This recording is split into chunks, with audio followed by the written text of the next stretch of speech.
My name is Franklin, and I'm an atheist. I've read a lot about religion, but reading tells you little about how it's actually practiced. 76% of people in the United States claim some sort of religion. Christians, Buddhists, Jedi. What is it about their religion that resonates with who they are? How does their religion make them a better person? And what do they think is still missing about how we understand the world? My goal is to grow my knowledge and wither my ignorance. I think it's important to talk to them and find out what they believe.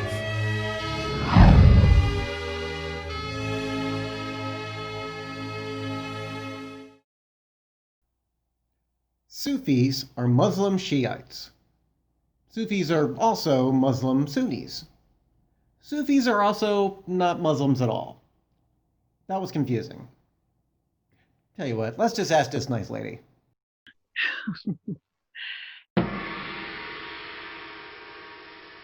Today I'll be speaking with Farrunnissa of the Mevlevi Order of America.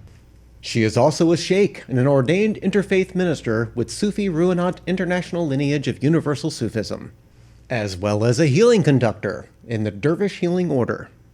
Additionally, a musician, songwriter, and dance mentor in the Dances of Universal Peace International, which is the video you're seeing right here. Whew, enough of this preamble. Let's bring on the Constitution. Hello and welcome to the What They Believe series. Today we'll be speaking with Farrunnissa of the Mevlevi Order of America. Farrunnissa, thank you for joining us. Thank you. Given that Sufism was started by Muslims, by a Muslim, and I imagine its majority adherents are, where does Sufism fit in? The word Sufi is actually fairly new. For many hundreds of years, Sufis were just part of Muslim practice, a practice where you had a particular teacher that you worked with. You did particular spiritual practices that teacher worked with you in for your particular challenges of your life and your spiritual journey. In universal Sufism, we also recognize that this practice of traveling with occurs in all spiritual traditions. So one way of looking at Sufism is that it belongs to all religions, not just Islam. I've seen footage of the Dervish meditation my entire life, but I only recently found out that it was a Sufi practice. Can you explain the purpose of the Dervish spinning? Absolutely. It honors the original spinner, Jalaluddin Mevlana Rumi. So Rumi we know as a poet. Mevlana is the title that means teacher, and Jalaluddin was his given name. And he suffered a great loss in his adult life when his teacher, his spiritual guide, disappeared. And this happened twice. And the first time he was just bereft, beside himself. He was a respected professor in Konya. He wandered all around the marketplaces as caravans would come in asking people if they had seen his teacher. Shemseddin was his name, Shams of Tabriz. And one day in the marketplace, the story goes, nobody had seen Shams, and he was beside himself, and he just stood in the center of the market listening to the sound of the hammers of the goldsmiths as they were making precious things out of gold. And he was turning from hammer to hammer, turning around in a circle, and just gradually started spinning faster and faster. And the story goes, like 30 hours later, he fell, collapsed, and had found a sense of peace and was able to sort of pick up the pieces of his life and go on from there. And it was his son, Sultan Veled, who began the ceremony that we call Whirling Dervish ceremony in honor of his father. And the purpose of it is to remember. remember who we really are, remember what's real, remember God, remember each other. I know if I were to spin around a lot, I would become very dizzy. Is there any type of what would you do in order to prepare yourself or get it so you're not dizzy, so you can perform this for long periods of time? No, you are dizzy. Okay. Some people can't do the turn practice, but it's just practice. When I first started studying the turn, I was told by my teacher that traditionally, so this would be in Turkey, in Konya, you took 2 years to learn how to do the turn. And so it started very gradually, doing small quarter turns in the four directions and then gradually moving up to a half turn. And so you are accustomed to the practice physically as you're also attuning spiritually. In my research, I've seen that Sufism leads to the arts, which has to be the least dangerous thing for anything to lead to. What is about Sufism that has led so many Sufi mystics to become poets? And is art necessary in expressing one's religious values? So one of the things about Sufism is that there are no uh, laws, there are no have-dos in Sufism. Um, it's understood that each of us has our own way to our highest spiritual good, and that Sufis recognize that the divine spirit, presence, soul, earth, nature, whatever you want to call it, is the beloved, that this presence wants all good things for us. And so having a guide like that, one has a good chance of figuring out what things help, what things hinder, what things are questionable, what things to learn, what things to forget. I did see a lot of references to beloved. You know, it sounded like love poetry. And I suppose it is love poetry, but beloved is meant to refer to God. Yeah, can you explain that a little more? Sure. So, particularly for Rumi, because his beloved, his teacher, Shams of Tabriz, was not available to him in person, the concept, the relationship that he had with Shams as his beloved was esoteric, was in a different realm. And so that easily translated for him into, oh, it's the great spirit, it's the divine, is the beloved. Same as Shams is my beloved, the divine is the beloved. And there were references to the divine as beloved before Rumi, but Rumi sort of took that ball and ran with it. And the Sufi poets and the Sufi mystics that have come after Rumi have used that particular way of understanding our spiritual life and our spiritual relationships with each other, which are with ourselves and with the divine, that it's all about the beloved. I read a quote from Rumi that I rather enjoyed. It was, "A candle loses none of its light by lighting another." Can you explain what that means to you?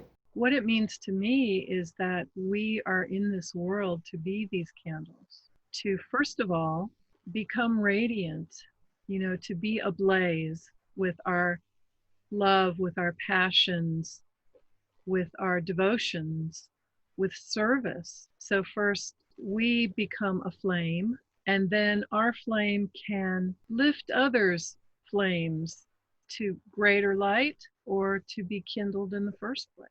Aside from the writings of Rumi, what other sacred text do you use in your practice as part of the Mevlevi Order?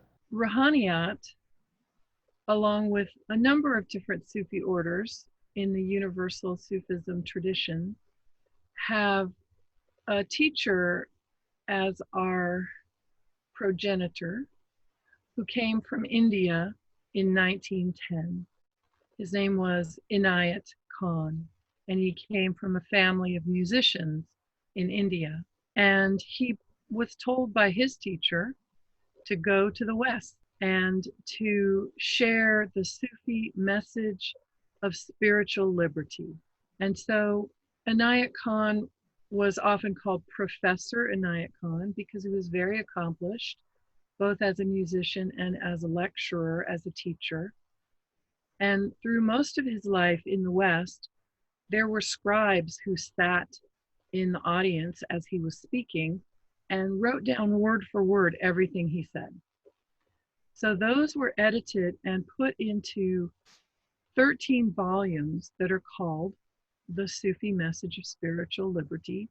In the Dances of Universal Peace, which was begun in the late 60s, early 70s by one of Inayat Khan's students, a man named Samuel L. Lewis, whose Sufi name was Sufi Ahmed Murad Chisti. And he was inspired by the Whirling Dervishes in his travels, seeing this art form of this ecstatic expression.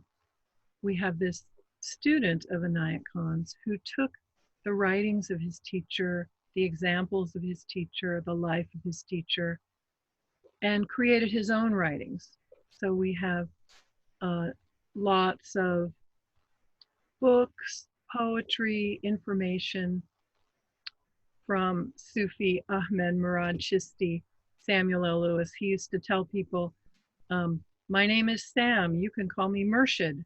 Murshid also means teacher. So those two primary teachers are have works that we revere and that we study and that we quote. Murshid Sam died in 1971, and so his students have carried on, and now we have many books from the Universal Sufism tradition.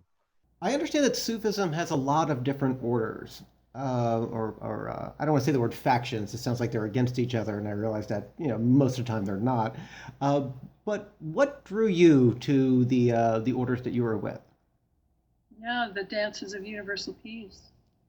What drew you to that? And I normally don't editorialize. I don't know if dancing for peace would have any effect, but it's certainly worth a try. It is So, definitely worth a shot. So, my personal spiritual journey started when I left my birth religion, the religion that was followed by my mother, of fundamentalist Christianity, and didn't quite know for a few years what was resonating with me in terms of a spiritual journey. And then I found the Course in Miracles. I don't know if you've heard of that. I have not. I think I might have missed that. Go ahead, please.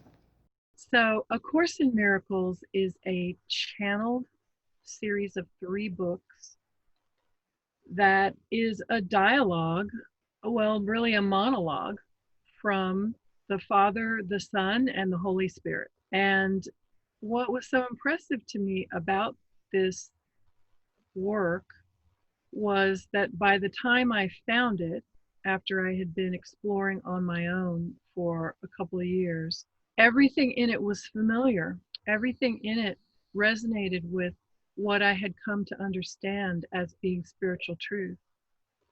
So it was the biggest cosmic yes I've ever had in my life.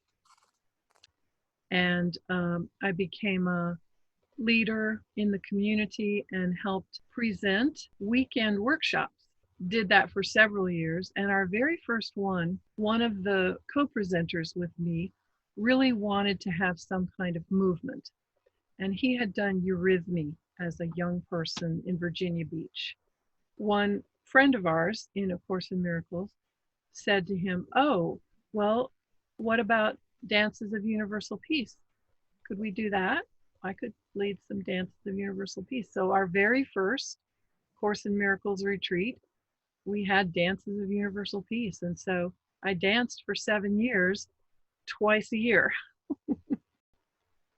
After looking into it for the better part of a month or two, what I learned is that the strength of Sufism is love. The Mevlevi Order emphasizes service. In our modern world, helping the homeless and other people marginalized by society. But let's say that one day in the future, we have a Star Trek type of world where everyone's basic needs are met, clothing, shelter, medicine, food. Imagining this world, how do you continue to practice service toward fellow humans? There's so many ways. Let me count the ways. So, I'm also a student of nonviolent communication, and one of the things that Marshall Rosenberg taught, the founder of nonviolent communication, is that there are a whole mess of human needs that are universal. And these are needs for things like acknowledgement, safety, to be seen, to be heard, collaboration, creativity, play, celebration, mourning, closure, freedom, choice. So we all have ways that we get these needs met, and we all have needs that are not met. And so by being in service to each other and to ourselves, we can be a helper. Again, we can be that candle flame that if someone's light has gone dim or gone out, we can extend our own wisdom, our own compassion, our own helping hand. And it's not just the Mevlevi order, it's all Sufi orders.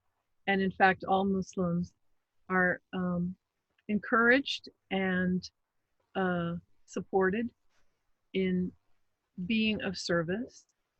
Part of that is because it's a direct experience of how we are supported by the divine. It's how we can be an instrument of the divine in our world and in our life. There was a comment on one of my previous videos asking that I explore my differences with my guests, but I'm more interested in our similarities. I've read that one of your practices is Sohbet. Can you explain what Sohbet is?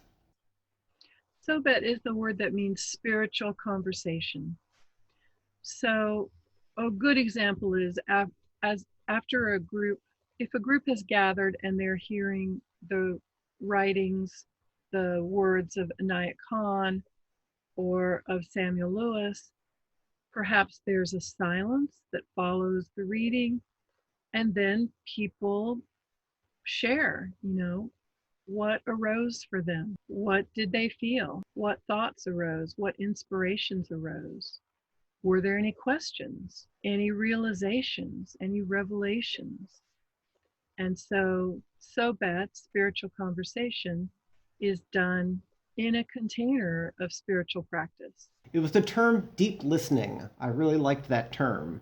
Yeah, so you bring up deep listening, and that what deep listening can lead to in Sohbet is deep speaking. Because when you create a space for what someone else has said to land in your heart, on your breath, in your spirit, what arises comes from beyond us, can come from beyond us, from our greater self. Is there anything that you wanted to end with before I do the sign off? Yes, I would. So Inayat Khan gave us a prayer that is called the Invocation of Peace. And we say this prayer all the time when we begin, when we end, when we start our day, when we start our spiritual practices, when we close a gathering. And it has a bit of dated language in it. It uses the word master, the original version. What we have come to use instead is mastery. And so I'll say it in that way. And the invocation goes like this. Toward the one, the perfection of love, harmony, and beauty, the only being, united with all the illuminated souls who form the embodiment of the mastery, the spirit of guidance. Amen. I'd like to thank Farrunnissa for joining us here today. Thank you, Farrunnissa. Thank you, Franklin. Good to talk to you.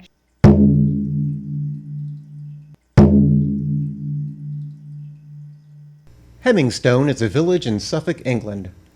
It's an old village, and its people have worked the land since at least the 12th century under the rule of King Henry II. Its lord, Roland the Farter, the king's jester. Roland received Hemmingstone and 30 acres of land on the condition that every Christmas at the king's court he was obliged to perform one jump, one whistle, and one fart. Many years ago, I had a moment where I believed the world was a simulation in my head and nothing was real. Then I thought, wait, England. I could not have thought of that. These footnotes in history like this remind me that, yes, I could not have come up with such a country. Order! Order! Order! A long time ago, someone gave me a necklace. It was a leather strap wrapped around a crystal as a pendant. I had to wear it since it was a gift from my girlfriend, but I really did think it looked pretty cool. However, after about 3 days, I had to stop wearing it. People kept asking me what it did. I'd say I don't know, but it appears to be doing it right now. Eventually I started making jokes. Oh, this thing, it gives me +2 versus dragons, or it fights trans fats. I'm comfortable saying that necklace had no superpowers. And neither does this. This is sand from a Buddhist mandala that was blessed by the Dalai Lama. Or this, which is ashes from a unity fire ceremony. However, unlike the necklace, I can't just give these away. That seems rude. And what do I know? Maybe they do have superpowers. I can honestly say, I've never lost a fight to a dragon. Anyway, thanks for watching, and may the road rise with you.